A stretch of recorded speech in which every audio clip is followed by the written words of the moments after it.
ప్రపంచం దిశ మారుతోంది. రోజు రోజుకి జరుగుతున్నటువంటి పరిణామాలు దానికి సాక్ష్యం అవుతున్నాయి. అమెరికా ఆధిపత్య ధోరణి మీద విరక్తి చెందినటువంటి సమాజం వ్యతిరేకత పెంచుకుంటోంది. అరబ్ దేశాలు ఇదివరకు అమెరికా ఎలా చెప్తే అట్లా, ఇప్పుడు అరబ్ దేశాలు ఎదురు తిరుగుతున్నాయి. అమెరికా మాటల్ని పట్టించుకోకుండా రష్యాతో కలిసి సాగుతున్నాయి.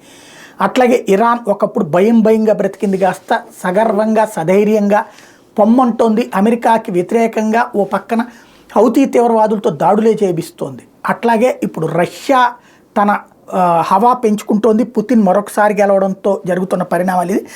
Just days after Niger's military government scrapped a military cooperation deal with the United States of America, the African nation's leader had a phone conversation with the president of Russia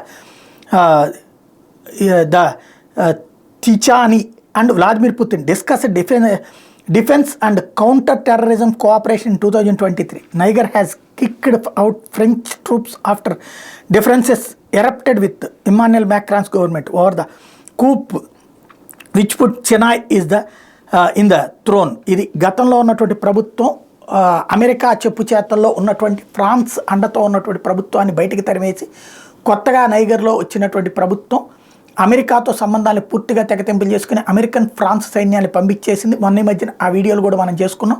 ఇప్పుడు ఆ niger సైన్యం రష్యాతో సంబంధాల పునరుద్ధరణ అన్నటువంటి కార్యక్రమం begin చేసుకుంది.